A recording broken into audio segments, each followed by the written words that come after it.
Friends, welcome to Varalakshmi పదరిలు. ఇది చూడండి, గోంగూర కోడిగుడ్డు కూర. ఈ గోంగూర కోడిగుడ్డు కూర అన్నంలోకి, చపాతీలకి, అలాగే కలర్ రైస్లకి, బిర్యానీలకి, బగారాలకి అద్భుతంగా ఉంటుంది. ఈ కర్రీ ఎలా చేసుకోవాలనేది ఇప్పుడు వీడియోలో చూసేద్దామా. ఇంత కూర వేసుకొని ఒక గుడ్డ వేసుకొని ఇంత అన్నం తినొచ్చు. అంత కమ్మగా ఉంటుంది. మీకు కూడా చూస్తుంటే నోరు ఉంటుందా, తినాలనిపిస్తుందా? అయితే నేను ఏ విధంగా చేశాను ఈ వీడియోలో చూసేయండి. ఓకేనా? గోంగూర గుడ్డు కూర. ఈ రోజు గోంగూర కోడిగుడ్డు కూర చేసుకుందాం. ముందుగా కావాల్సినది గోంగూరను ఒలిచి శుభ్రంగా కడిగి కొన్ని పచ్చిమిరపకాయలు వేసి పక్కన పెట్టుకోవాలి. తర్వాత మీ ఇంట్లో ఎంతమంది అన్ని గుడ్లు తీసుకోండి. ఒక 6 గుడ్లు తీసుకొని సన్నగా తరిగి పెట్టుకున్న ఉల్లిపాయలు, అలాగే టమాటాలు ఇవన్నీ కట్ చేసి పెట్టుకోవాలి. తర్వాత కోడిగుడ్లకు ఈ విధంగా ఘాట్లు పెట్టేసుకోవాలి. అన్ని కోడిగుడ్లకు చక్కగా మనం ఉప్పు కారం అన్ని చక్కగా పడుతుంది. ఇట్లా కోడిగుడ్లకు అన్నిటికీ మనం ఘాట్లు పెట్టేసుకుందాం. మనకు ఈ కూర అన్నంలోకి, చపాతీలకి, రైస్లోకి, కలర్ రైస్లోకి, బగారాలకి చాలా బాగుంటుంది. ఇప్పుడు ఈ ఎగ్స్ను వేయించుకుందాం. స్టవ్ మీద ఒక బాండి పెట్టేసుకొని కోడిగుడ్లను, అలాగే కొద్దిగా పసుపు, తర్వాత ఉప్పు ఇవన్నీ వేసి ఒకసారి వేయించుకుందాం. ఎగ్స్ను ఇవన్నీ వేయించుకుందాం. ఈ విధంగా కోడిగుడ్లను మంచిగా వేయించుకుందాం. కొద్దిగా వేగిన తర్వాత కారం వేసుకుందాం. బాగా వేయించుకుందాం. ఇప్పుడు కొద్దిగా వేగిన తర్వాత కారం కూడా వేసుకుందాం. ముందే వేస్తే కారం మాడిపోతుంది.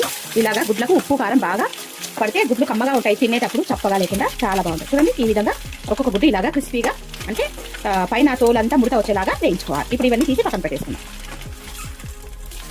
ఇప్పుడు ఈ ఎగ్స్ అన్నిటిని పక్కన పెట్టేసుకుందాము. ఇప్పుడు దీంట్లోనే ఈ ఆయిల్లోనే మనము ఇంతకుముందు పచ్చిమిరపకాయలు, గోంగూర వేసేసి మగ్గనిద్దాం. గోంగూర చప్పగా లేకుండా కొద్దిగా ఉప్పు వేసుకుందాము. ఇంకేం వద్దండి, మళ్ళీ కర్రీలో వేసుకుంటాం కదా, చూసి వేసుకుందాం. ఒకసారి కలిపేసుకుందాము. మెత్తబడేదాకా గోంగూరను ఉడికించుకుందాం. చూడండి, గోంగూర దగ్గరికి మగ్గిపోయింది. పక్కన పెట్టేసుకొని మిక్సీ పట్టేసుకుందాం చల్లగైనాక. తర్వాత స్టవ్ మీద మరో ప్యాన్ పెట్టుకుందాం. ఇప్పుడు స్టవ్ మీద ప్యాన్ పెట్టి అందులో ఆయిల్ వేసి వేడయ్యేయాలి. వేడైన తర్వాత సన్నగా తరిగి పెట్టుకున్న ఉల్లిపాయలు ఇవన్నీ వేసి ఒకసారి ఉల్లిపాయలన్నీ మగ్గనియాలండి. కలిపేసుకున్నాం. ఇవన్నీ మగ్గిన తర్వాత టమాటా వేసుకున్నాం. ఉల్లిపాయలు మగ్గిపోయినాయి కదా, ఇప్పుడు అల్లం వెల్లుల్లి పేస్ట్ వేసి పచ్చివాసన పోయే వరకు వేయించుకోవాలి. ఇప్పుడు ఉల్లిపాయలు మగ్గిపోయినాయి కదా, మనం ఇంతకుముందు కట్ చేసి తీసుకున్నాం. ఒక 2 టమాటాలు వేసేసుకున్నాం. ఈ టమాటాలు కరివేపాకు వేసి ఇవి కూడా దగ్గరికి మగ్గనిద్దాం. ఈ విధంగా చూడండి, ఉల్లిగడ్డలు టమాటాలు మగ్గిపోయినాయి కదా, రుచికి తగినంత ఉప్పు, పసుపు, కారం, కొద్దిగా ధనియాల పొడి వేసి ఒకసారి కలిపేసి మసాలాలన్నీ బాగా వేగనిద్దాం. వేగనిచ్చిన తర్వాత చూడండి, మెత్తగా మగ్గిపోయినాయి కదా, ఇప్పుడు మనం ఇంతకుముందు మిక్సీ పట్టుకున్నాం గోంగూరను. ఈ గోంగూరనంతా వేసేద్దాం. ఒకసారి గోంగూర కూడా ఉప్పు కారం అన్ని పట్టేంత వరకు బాగా వేసి కలుపుకోవాలి.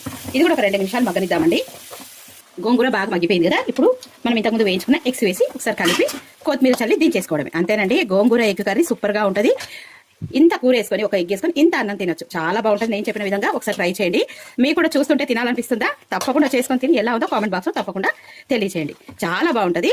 ఇంకా కలర్ రైస్లోకి అయితే ఇంకా అద్భుతంగా ఉంటుంది. ఒకసారి 2 నిమిషాలు మగ్గనిచ్చి మూత పెట్టి కర్రీ ఏ విధంగా ఉందో చూసేద్దామా. వావ్, చూడండి, నూనె ఎంత పైకి తెలియంది, గుమగుమలాడిపోతుంది. సూపర్ గా ఉంది. ఇప్పుడు స్టవ్ ఆఫ్ చేద్దాం. చూడండి, ఎంతో కమ్మగా ఉండే గోంగూర గుడ్డు కూర. మీకు నచ్చితే తప్పకుండా లైక్ చేయండి, అలాగే షేర్ చేయండి, కామెంట్ పెట్టండి, సబ్స్క్రైబ్ చేసుకోండి. చూడండి, గుమగుమలాడిపోతుంది. ఎంత బాగుందో కదా. నచ్చినట్టయితే ఒక చిన్న లైక్ ఇచ్చి సబ్స్క్రైబ్ చేసుకోండి. Thank you for watching. Bye. Please subscribe.